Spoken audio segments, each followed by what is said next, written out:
တယောက်ကိုတယောက်အရန်ချစ်ကြပါတယ်ဆိုတဲ့တငယ်ချင်းအရင်ခောက်ခောက်နှစ်ယောက်တကယ်တော့တယောက်ကဝက်လိုဝါတုတ်ဖြစ်နေပြီးနောက်တယောက်ကဝေးကြပြီးလှပသွားတဲ့အခါမှာတော့အဲ့ဒီမနာလိုစိတ်ကနေလူသက်ချင်တဲ့အထိဖြစ်လာလိမ့်မယ်လို့ဘသူကထင်ထားမှာလဲဇက်လိုက်မင်းသမီးရှန်ជីជីဟာအရင်ဘဝတုန်းကပေါင်180ရှိတဲ့ဝတ်တုတ်မလေးပါတငယ်ချင်းဖြစ်သူဟူရန်နဲ့အတူတူဝေးချဖို့ပတိပေးခဲ့ကြပေမဲ့ဇက်လိုက်မလေးကပဲပေါင်60ကျသွားပြီးအရန်လှပတဲ့မိန်းကလေးဖြစ်လာခဲ့ပါတယ်ဒါကိုမနာလိုဖြစ်တဲ့ဟူရန်ကဇက်လိုက်မလေးရဲ့ရေခွက်ထဲကိုဝက်စာတွေခိုးထည့်တာအတင်းဖြင်းသတင်းမှားတွေလွှင့်ပြီးကျောင်းမှာအနိုင်ကျင့်ခံရအောင်လုပ်ခဲ့ပါတယ်နောက်ဆုံးဇက်လိုက်မလေးကိုလူမဆန်စွာတပ်ပစ်တဲ့အထိရုံမာခဲ့တာပါဒါပေမဲ့နတ်ဖျားကဇက်လိုက်မလေးကိုဒုတိယအကြိမ်အခွင့်အရေးပေးပြီးဘဝအစ်စ်မှာပြန်လည်ရှင်သန်စေခဲ့ပါတယ်ဘဝအစ်စ်ပြန်ရလာတဲ့ရှန်ជីជីဟာအရင်လိုဥတူတူအတမိန်းကလေးမဟုတ်တော့ပါဘူးဟူရန်ကအရင်ဘဝကလိုပဲသူမကိုပတ်စံအကုန်ခံခိုင်းဖို့ဘူးဖေးသွားစားရအောင်နင်ပဲဝယ်ကျွေးလို့လာပြောတဲ့အခါရှန်ជីជីကအေးဆက်ဆက်နဲ့ညင်းပယ်ပြီးတက်စီစီးကထွက်သွားခဲ့ပါတယ်နောက်နေ့အဆောင်မှာဟူတန်ကကြက်ကြော်တွေစားရင်ရှန်ជីជីကိုအပြစ်တင်ဖို့စူးစမ်းပါတယ်နေမနေ့ကငါ့ကိုလမ်းမှာပစ်ထားခဲ့တယ်လို့ပြောပြီးသူမရဲ့ရုပ်မာတဲ့အကြမ်းနဲ့တော့ကြက်ကြော်စားဦးဆိုပြီးအတင်းကျွေးဖို့လုပ်ပါတယ်တကယ်တော့အဲ့ဒီကြက်ကြော်တွေထဲမှာရှန်ជីជីကိုပြန်ဝလာအောင်လုပ်မဲ့ဆေးတွေဒါမှမဟုတ်အရင်ဘဝကလိုအစာအိမ်အောင်စေမဲ့ညဉ့်ညမ်းစာတွေပါနေတာကိုရှန်ជីជីကသိနေပါတယ်ရှန်ជីជីကပြက်ပြက်သားသားညင်းဆိုတဲ့အခါဟူတန်ကဒေါသတကြီးနဲ့အတင်းအာဓမကြက်ကြော်ကိုစင်မော်ကနေရှန်ជីជីရဲ့ပါဇက်ထဲအတင်းထိုးထည့်ဖို့စူးစမ်းပါတယ်ရှန်ជីជីကရုံးဖယ်လိုက်တော့ကြက်ကြော်တွေကျန်းပြင်ပေါ်ကျသွားပြီးဟူတန်ကငါကစေတနာနဲ့ကျွေးတာကိုနင်ကငါ့ကိုအန္တရာယ်ပြုမဲ့လူလိုကြအင်းနေတဲ့ဆိုပြီးရန်လုတ်ပါတော့တယ်ရှန်ជីជីကတော့ဘာမှပြန်မပြောဘဲအခန်းပေါ်အဆောင်တငယ်ချင်းနောက်တစ်ယောက်နဲ့အတူအေးဆေးပဲထွက်သွားခဲ့ပါတယ်ဟူတန်ဟာကျောင်းကဘတ်စကတ်ဘောအသင်းကနာမည်ကြီးလူချောလေးရွှန်ယိုနဲ့အွန်လိုင်းမှာရေးစားဖြစ်နေတာပါဒါပေမဲ့ဟူတန်ကသူမရဲ့ပုံစစ်ကိုမပြဘဲအင်တာနက်ကအရန်လာတဲ့မိန်းကလေးတစ်ယောက်ရဲ့ပုံကိုပြပြီးငါကအသားဖြူဖြူပိန်ပိန်သွဲသွဲတထေးသမီးလေးဆိုပြီးလိန်ညာထားပါတယ်ဒါကိုသိတဲ့ရှန်ជីជីကဟူတန်ရဲ့လိုင်းပေါ်ကရေးစားရွှန်ယိုရှိရာစာကြည့်တိုက်ကိုသွားပါတယ်ပြီးတော့ရွှန်ယိုကိုချင်းကပ်ပြီးနင်ကဟူတန်ရဲ့ရေးစားမလားငါကသူ့အခန်းဖော်ပါသူကရှက်တက်လို့နင်းနဲ့လူချင်းမတွေ့ရတာသူကနင်းနဲ့ဂိမ်းတူတူဆော့ရတာအရန်ပျော်တယ်လို့အဆောင်မှာခဏခဏပြောတယ်ဆိုပြီးညှောက်ပေးလိုက်ပါတယ်ရွှန်ယိုကလည်းသူချစ်နေတဲ့ကောင်မလေးကသူ့ကိုဒီလောက်သဘောကျမှန်းသိတော့ပျော်လွန်ပြီးငါသူ့ကိုအံ့ဩသွားအောင် surprise သွားလို့ရမယ်လို့ဆုံးဖြတ်လိုက်ပါတော့တဲရွှန်ယိုထွက်သွားတဲ့အခါသူ့တငယ်ချင်းကဟိုနေ့ကအွန်လိုင်းမှာတွေ့တဲ့ဝတ်တုံးမှတင်ကားကြီးကနေရေးစားမဟုတ်ဘူးမလားလို့မေးတဲ့အခါရွှန်ယိုကဟူတန်ပြထားတဲ့ပုံလှလေးကိုပြပြီးငါရေးစားကဒီလောက်လာတာအဲ့ဒီဝါတော့မကိုငါကနှိမ့်ဆက်ခံပြီးအသေးခံမလားလို့ရေမောပြီးပြောတာကိုရှန်ជីជីကကွယ်ရာကနေအကုန်ကြားလိုက်ရပါတယ်ဒါဟာသူမစောင့်နေတဲ့အကွက်ပါပဲနောက်တစ်နေ့အတန်းထဲမှာဆရာမကြီးစာတင်နေတော့ရွှန်ယိုကနှင်းစီပန်းစီကြီးကင်ပြီးရုတ်တရက်အတန်းထဲဝင်လာပါတယ်ဆရာမကြီးကရေမောပြီးဒါဘသူရဲ့မိသားစုဝင်လဲလာပြီးလူချင်းလာတောင်းဆိုပါဦးလို့စနောက်လိုက်တဲ့အခါအတန်းထဲကကျောင်းသားတွေအကုန်လုံးကဝိုင်းပြီးဟေးကနေអော်ကြပါတယ်ရွှန်ယိုကဂုံယူဝင်ကြွားစွာနဲ့ဟူတန်ငါနင့်ကို surprise လာလုပ်တာလို့អော်ပြောလိုက်တဲ့အချိန်မှာတော့ဟူတန်တယောက်မျက်နှာပြနှမ်းသွားပြီးအရှက်ရလုံးလို့ငိုချင်စိတ်ပေါက်သွားပါတယ်ရွှန်ယိုကသူမရဲ့ရုပ်စစ်ပေါင်တရ80ဝါတုံးမှကိုမြင်သွားတဲ့အပြင်တကြောင်လုံးကကျောင်းသားတွေရဲ့ရှေ့မှာအွန်လိုင်းလိမ်ညာမှုကဘူးပေါ်တလို့ပေါ်သွားခဲ့ရပါပြီကွယ်ရာကနေဒါကိုကြည့်နေတဲ့ဇက်လိုက်မလေးရှန်ជីជីကတော့အေးဆက်ဆက်အပြုံးနဲ့စိတ်ထဲကနေရေရွတ်လိုက်ပါတယ်မနာလိုစိတ်နဲ့ငါ့ကိုတတ်ခဲ့တဲ့ဟူတန်ဒါနဲ့အတွက်အစပဲရှိသေးတယ်လိုကျုံသွားလိုက်ပါတယ်ကျောင်းသားတွေအကုန်လုံးရဲ့လောင်ပြောင်ရဲ့မောတန်တွေကြားမှာဟူတန်တယောက်အရှက်ရလုံးလို့ငိုယိုပြီးအဆောင်ခန်းထဲကိုပြေးဝင်သွားပါတော့တယ်တကြောင်လုံးကကျောင်းသားတွေကအွန်လိုင်းပေါ်ကအလှလေးကတကယ်တော့တင်ကားကြီးဝါတို့မာကြီးဖြစ်နေတာကိုဆိုပြီးသူတို့ရဲ့ဖုန်းတွေနဲ့ဗီဒီယိုရိုက်ကတော်ပေါ်တင်လိုက်ကြတဲ့အတွက်ဟူတန်ဟာတညအတွင်းမှာတင်ကျောင်းရဲ့နာမည်ကြီးလူပြက်တစ်ယောက်ဖြစ်သွားခဲ့ရပါတယ်ဒီအဖြစ်ပြက်ကြောင့်ဟူတန်ဟာအပြစ်မထွက်ရဲတော့ပဲအဆောင်ခန်းထဲမှာတင်ပုံအောင်နေပြီးစိတ်တက်ကြကအစားအသောက်တွေကိုပလုတ်ပလောင်းနဲ့ပို့ပြီးတော့တောင်းကျမ်းစားပါတော့တယ်အဆောင်ခန်းထဲမှာဟူတန်တယောက်အစားတွေအငမ်းမရစားနေတော့ဇက်လိုက်မလေးရှန်ជីជីဟာအားကစားဝတ်စုံအသစ်နဲ့လှပကြော်ရှင်းစွာအခန်းထဲကိုပြန်ဝင်လာပါတယ်နောက်ပြီးအဆောင်ကတခြားတငယ်ချင်းတွေကလည်းရှန်ជីជីကိုကြည့်ပြီးជីနင်းထပ်ပြီးပိန်သွားပြန်ပြီးပဲပေါင်ဆယ်9ပေါင်တောင်ကျသွားတာသိတာတယ်ခါပက်တွေတောင်ချောင်လို့ဆိုပြီးဝိုင်းချီမွန်းကြပါတယ်ဒါကိုကြားလိုက်ရတဲ့ဟူတန်ရဲ့မျက်လုံးတွေဟာမနာလိုစိတ်ကြောင့်တွေးစားသလိုညီမြန်းလာပြီးရှန်ជីជីစီဒေါသတကြီးလျှောက်လာပါတော့တယ်နေငါ့ကိုကွယ်ရမှာဝိချနေတာပေါ့ဟုတ်လားငါ့ကိုကြတော့အဝလွန်အောင်အစားတွေကျွေးပြီးနေကတော့တထေးမလေးလိုလှနေချင်တာလား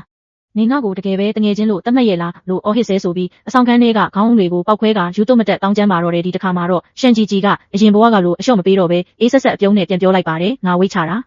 နင်းနဲ့ဘာဆိုင်လို့လဲလို့ပြန်ပြောလိုက်ပါတယ်ဟူတန်ဟာရှန်ជីជីကိုစိတ်ဆိုးပြပြီးအရင်လိုအနိုင်ကျင့်ဖို့စူးစမ်းပေမဲ့ရှန်ជីជីရဲ့တည်ငြိမ်မှုကြောင့်အကွက်ပြောင်းရပါတော့တယ်ဟူတန်ဟာရုတ်တရက်လေတံပြောင်းပြီးတနာစရာမျက်နှာလေးနဲ့ជីជីရဲ့ငါအွန်လိုင်းမှာအစားအသောက်တွေမှာစားတာပတ်စံအကုန်လုံးသွားလို့အခုထမင်းစားကတ်ထဲပတ်စံမရှိတော့ဘူးနင်ကတထေးသမီးပဲဟာငါ့ကိုရွမ်းနဲ့သူညလောက်ချေးပါဦးငါဝေးချဖို့အတွက်လဲပါတာပေါ့လို့ဆိုပြီးပတ်စံညှစ်ဖို့စူးစမ်းပါတယ်ဒါပေမဲ့ရှန်ជីជីကဖက်နှက်ကြိုးကိုအေးဆေးချီရင်ပြက်ပြက်သားသားပဲညင်းဆိုလိုက်ပါတယ်မချေးနိုင်ဘူးနောက်ပတ်စံတွေအကုန်လုံးကဂျင်းကထရိနာကြီးပေးလိုက်ရလို့ကုန်သွားပြီးအားကစားရုံကဆရာတွေဘလောက်ဈေးကြီးလဲနင်းသိမှာပါလို့ပြောလိုက်ပါတယ်ပတ်စံချေးတာအငင်းခံလိုက်ရတဲ့အခါဟူတန်ဟာဒေါသတကြီးနဲ့အော်ဟစ်ပါတော့တယ်နင်ကဂျင်းသွားဖို့ပတ်စံရှိပြီးငါ့ကိုကြတော့ထမင်းငတ်အောင်ထားတာလားအဲ့ဒီဂျင်းကလူလိန်တွေပဲအစားလျှော့စားရင်ဝေးကြတာကိုပတ်စံအပိုခံလို့နင်းတမင်ငါ့ကိုနှိမ်တာမလားလူအော်ပြောပါတယ်ရှန်ជីជីဟာအဆောင်တကားဝါကနေဟူတန်ကိုလက်ညှိုးထိုးပြီးသွေးအေးနဲ့စကားတခွန်းပြောလိုက်ပါတယ်အစားလျှော့စားရုံနဲ့ပိန်နေဆိုရင်နင်ကောဘာလို့အခုထိဝါတော့မကြီးဖြစ်နေရတာလဲ ပတ်စံမရှိရင်လည်းထမင်းစားကတ်လာမတောင်းနဲ့လို့ပြန်ပတ်လိုက်တဲ့အခါဟူတန်တယောက်ဘာမှပြန်မပြောနိုင်ပဲအခန်းထဲမှာဒေါသတကြီးကြံရစ်ခဲ့ရပြီးရှန်ဂျီဂျီကတော့လှပတဲ့ခြေလမ်းတွေနဲ့ကျောင်းဝင်းထဲမှာဘဝတစ်ကိုယုံကြည်မှုအပြည့်နဲ့ဆက်လျှောက်လန်းနိုင်ခဲ့ပါတယ်။အရင်ဘဝကသူမကိုဒုက္ခပေးခဲ့တဲ့ဟူတန်ဟာအခုတော့မိမိရဲ့မနာလိုစိတ်နဲ့လိမ်ညာမှုတွေကြောင့်ကိုတွင်းကိုတူးပြီးဘဝပြတ်သွားရပါတော့တဲ့ရှန်ဂျီဂျီကကျင်သွားပြီးပိုလပိုပိန်လာတာကိုမြင်ရတဲ့ဟူတန်ဟာအယူတယောက်လိုဖြစ်နေပါပြီ။သူမဟာပင်ပန်းခံပြလေ့ကျင့်ခန်းမလုပ်ချင်တဲ့အတွက်အွန်လိုင်းကနေအာနိတင်ပြင်းနဲ့အမြန်ဝေးကြဆေးတွေကိုပတ်စံကုန်ခံပြီးအလူရက်မှာတောက်ပါတော့တယ်။ဒါပေမဲ့ဈေးပေါ်တဲ့အဲ့ဒီဆေးတွေကြောင့်ဟူတန်ဟာဝေးလဲမကြတဲ့အပြင်မျက်နှာတစ်ခုလုံးမှာအဖူးပိန်တွေနဲ့ဝက်ချန်နီကြီးတွေဘူးတီးထောင်ထွက်သလိုထွက်လာပါတော့တယ်။မှန်ထဲမှာရုပ်ဆိုးပေါ်ဝဖြစ်နေတဲ့မိမိကိုကြည့်ပြီးဟူတန်ရဲ့စိတ်ရိုင်းတွေဟာအဆုံးစွန်ထိပောက်ကွဲသွားခဲ့ပါပြီရှန်ဂျီဂျီနင်ငါ့ကိုဒီလိုဖြစ်အောင်တွန်းပို့တာငါဘဝပြည့်ရင်နင်လည်းဘဝပြည့်ရမယ်လို့ကြုံသွားပြီးဟူတန်ဟာရှန်ဂျီဂျီကိုလူမှုရေးအရအသေးသက်ဖို့ရုံမာတဲ့အကွက်တစ်ခုကိုစီစဉ်ပါတော့တယ်။သူမဟာအကောင့်တစ်ခုစောက်ပြီးကျောင်းရဲ့တရားဝင် website ပေါ်မှာ post တစ်ခုတင်လိုက်ပါတယ်။အဲ့ဒီ post ထဲမှာရှန်ဂျီဂျီရဲ့အရင်ကပေါင်180ရှိတဲ့ဝတ်တုံမကြီးဘဝတုန်းကဓာတ်ပုံဆိုးတွေကိုတုံးပြီးဒီမိန်းကလေးကအလှပြင်ဝိချပြီးကျောင်းကအချောဆုံးဩဇာအရှိဆုံးကောင်လေးကိုညှို့ယူဖျားရောက်နေပါတယ်။တကယ်တော့သူမကအောက်တန်းကျတဲ့နီလန်းတွေတုံးနေတာပါဆိုပြီးလောက်ကျန်တဲ့အမားတွေကိုအောက်တန်းကျရေးသားပြီးကောလာဟလာဖြန့်လိုက်ပါတယ်။အကြောင်းလုံးကကျောင်းသားတွေဟာလည်းအမှန်အမှားကိုမဝေခွဲနိုင်ပဲရှန်ဂျီဂျီရဲ့ post အောက်မှာလှတာတော့လှပါရဲ့။စရိုက်ကတော့အောက်တန်းကျလိုက်တာဆိုပြီးဝိုင်းဝန်းဆဲဆိုပုတ်ခတ်ကြပါတော့တယ်။ဟူတန်ကတော့ဖုန်းကိုကြည့်ပြီးသူမရဲ့အကြံအောင်ပြီးဆိုကအိယာပေါ်မှာတဟားဟားနဲ့ကျင်းနဲ့အားရစွာရေမောနေခဲ့ပါတယ်။နောက်တစ်နေ့အတန်းထဲမှာကျောင်းသားတွေကရှန်ဂျီဂျီကို꿰ရမှာတင်မကပဲရှေ့တင်မှာပါလက်ညှိုးထိုးပြီးကဲရဲ့လှောင်ပြောင်နေကြပါတယ်။ဟူတန်ကတော့အောင်နိုင်သူတယောက်လိုပြုံးပြီးជីជីရဲ့နင်ဒီလိုမျိုးသတင်းဆိုးတွေထွက်နေတာငါစိတ်မကောင်းလိုက်တာဆိုပြီးဟန်ဆောင်တနာပြလာပါတယ်။ဒါပေမဲ့ရှန်ဂျီဂျီကတော့ဒေါသတရွက်ဖြစ်မနေပဲဖုန်းကိုထုတ်ပြီးအေးဆေးစွာရေမောလိုက်ပါတယ်။စိတ်မကောင်းမဖြစ်ပါနဲ့ဟူတန်ရ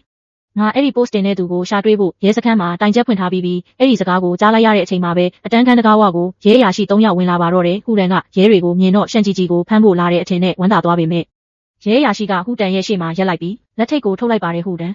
်မင်းဟာအွန်လိုင်းပေါ်မှာသူတစ်ပါးရဲ့ဂုဏ်သိက္ခာကိုညှိုးနှမ်းစေတဲ့သတင်းမှားတွေဖြန့်ဝေမှု cyberbullying လုပ်မှုတွေကြောင့်ဖမ်းဆီးမိတ်ထွက်ထားပါတယ်ငါတို့နဲ့လိုက်ခဲ့ပါဆိုပြီးဖမ်းခေါ်သွားပါတယ်တကယ်တော့ရှန်ဂျီဂျီဟာ post တင်ခြင်းမှာတင်ဆိုင်ပါရက်တက်ဖွဲ့နဲ့ချိတ်ဆက်ပြီး IP လိပ်စာကိုခြေရာခံခိုင်းခဲ့တာပါ post တင်တဲ့ဖုန်းနံပါတ်နဲ့ဒီနေရာဟာဟူတန်ရဲ့ဖုန်းဖြစ်နေတာကိုရဲတွေကတက်တဲ့အထင်ရှားရှာဖွေတွေ့ရှိသွားခဲ့တာဖြစ်ပါတယ်တန်တယောက်အကြောင်းလုံးကကျောင်းသားတွေရဲ့ရှေ့မှာတင်လက်ထိတ်ခက်ခံရပြီးငိုယိုကတောင်းပန်ပါတော့တယ်ជីជីရဲ့ငါမှားသွားပါတယ်ငါတို့ကအချစ်ဆုံးတူရင်ချင်းတွေပဲဟာကိုရဲတွေကိုပြန်လွှတ်ပေးပါဦးငါ့ကိုကြေအေးပေးပါလို့ငိုယိုတောင်းပန်ပါတယ်ရှန်ဂျီဂျီကဟူတန်ရဲ့လက်ကိုဖြုတ်ချလိုက်ပြီးသွေးအေးလာတဲ့အကြည့်နဲ့အချစ်ဆုံးတငယ်ချင်းအရင်ဘဝတုန်းကနင်ငါ့ကိုတတ်ခဲ့တုန်းကကိုငါ့ကိုတငယ်ချင်းလို့တွေးခဲ့ရဲ့လားနင်လုပ်ခဲ့တဲ့အဖြစ်တွေအတွက်နောင်တရဖို့ထောင်ထဲမှာပဲအချိန်ဖြုံးလိုက်တော့လို့ပြောလိုက်ပါတ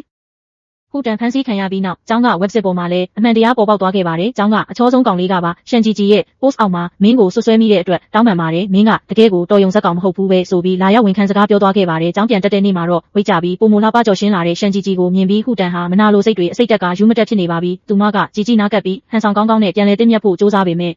ဲ့ជីជីကတော့သူမရဲ့လှည့်ကွက်တွေကိုရိမ့်မိနေခဲ့ပါတယ်အရှက်ရပြီးဒေါသထွက်နေတဲ့ဟူတန်ဟာရှန်ဂျီဂျီကိုပုံပြက်ပန်းပြက်ဖြစ်အောင်နှိပ်စက်ဖို့ရုံမာတဲ့အကြံတစ်ခုထပ်မံကြံစီပါတော့တယ်သူမဟာအွန်လိုင်းကနေအာနိတင်ပြင်းနဲ့ဝိတ်တက်စေမဲ့ဟော်မုန်းဆေးပြင်းပြင်းတွေကိုခိုးယူမှယူပြီးရှန်ဂျီဂျီကိုဒုက္ခပေးဖို့အကွက်ချလိုက်ပါတယ်ဒီတစ်ချိန်မှာတော့ရှန်ဂျီဂျီကဟူတန်ထက်တလန်းတာနေခဲ့ပါပြီជីဂျီဟာအခန်းထဲမှာလစ်လွင့်ပြီးပရိသတ်တွေကိုဝိတ်ကြတဲ့အတွေ့အကြုံတွေမျှဝေနေတော့အပြင်ကဟူတန်ပြန်လာတဲ့ခြေတံကိုကြားလိုက်ရပါတယ်ជីជីကပရိသတ်တွေကိုခဏဆောင်ဖို့ပြောပြီးဖုန်းကိုလိုက်ကနောက်ွယ်ရေးဘူးစီတဲ့ဆင်ထားတဲ့အိတ်ထဲမှာတေချာဝက်ပြီးလဲကိုဆက်ဖွင့်ထားခဲ့ပါတယ်ပြီးနောက်ဘိုင်းနာချင်းအောင်ဆောင်ကအခန်းထဲကထွက်သွားပြီးဟူတန်ကိုအခွင့်အရေးပေးလိုက်ပါတော့တဲ့အခန်းထဲမှာသူတယောက်တည်းကြံခဲ့ပြီလို့ထင်နေတဲ့ဟူတန်ဟာမျက်နှာဖုံးကိုချုပ်ပြီးအယူတယောက်လိုရုံမာစွာရေမောလိုက်ပါတယ်နေငါထက်ပိန်ပြီးလှကျင်အောင်မလားငါထက်ဝပြီးရုပ်ဆိုးသွားစေရမယ်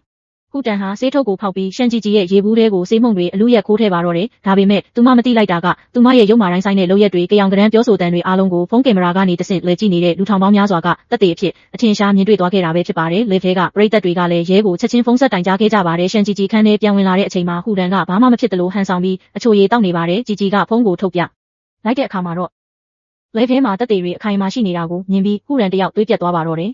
်အဲ့ဒီအချိန်မှာပဲအခန်းထဲကိုတနက်ကင်ထားတဲ့ရဲရာရှိတွေဝင်လာပြီးဟူတန်ကိုလက်ထိတ်ခတ်ဖမ်းဆီးပါတော့တယ်။ကျောင်းဝင်းထဲကနေရဲကားပေါ်ဆွဲခေါ်သွားခံရတဲ့အချိန်မှာဟူတန်ဟာယူသွတ်စွာဟစ်ပြီးជីជីကိုချိန်ဆနေခဲ့ပေမဲ့ရှန်ဂျီဂျီကတော့အေးဆေးစွာပဲကြည်ကြံခဲ့ပါတယ်ရှန်ဂျီဂျီကထောင်ထဲကလွတ်လာမှပဲပြောကြတာပေါ့။အဲ့ဒီအချိန်ကျရင်နင်းငါကိုရှာတွေ့နိုင်အောင်မလားကြည့်ရသေးတာပေါ့လို့ကျုံးဝါလိုက်ပါတော့တယ်ဒီအပြင်ជីជីကိုတိတ်တဆိတ်သဘောကျနေတဲ့လူချင်းဖုန်းကလည်းလဲဖို့ကြည့်ပြီးတက်တေဗီဒီယိုတွေကိုအချိန်မီ record ဖမ်းကជីជីစီပို့ပေးပြီးစိတ်ပူပေးခဲ့တာကြောင့်သူတို့နှစ်ဦးရဲ့အချစ်ဆက်လန်းလေးကလည်းပုံမနီးဆက်သွားခဲ့ပါပြီရှန်ဂျီဂျီဟာသူမကိုအနေရပြုမဲ့ရန်သူကိုအပြစ်ချိန်မုန်းနိုင်ခဲ့ပြီးလှပတဲ့ဘဝတစ်ကိုအောင်နိုင်သူအဖြစ်ဆက်လက်ရှောင်လန်းသွားနိုင်ခဲ့ပါတော့တယ်ဒီဇလန်ကနေပေးခြင်းတဲ့သတင်းစကားကတော့ရှင်းပါတယ်ကိုကစိတ်ရင်းနဲ့တငယ်ချင်းလို့သတ်မှတ်ထားပေမဲ့တစ်ဖက်လူကတော့ကိုကိုပြိုင်ဘက်တယောက်လိုသဘောထားပြီးမနာလိုဖြစ်နေတတ်တာမျိုးပါဒါကြောင့်လူတိုင်းကိုလွယ်လွယ်နဲ့မယုံကြည်မိဖို့နဲ့ကိုပေါ်မကောင်းတဲ့အစိတ်အတောက်ဖြစ်စေတဲ့သူတွေကိုဘဝထဲကနေပြက်ပြက်သားသားဖျက်ထုတ်ပစ်ဖို့တတိပေးနေတာပါဇက်လိုက်မလေးရဲ့သွေးအေးလာတဲ့လက်စားချေမှုကိုအားရတယ်ဆိုရင်ဗီဒီယိုလေးကိုရှော့ပေးသွားဖို့မမေ့နဲ့ဦးနော်နောက်ထပ်ဇလန်အစ်စ်တွေမှာပြန်တွေ့ကြမယ်နော်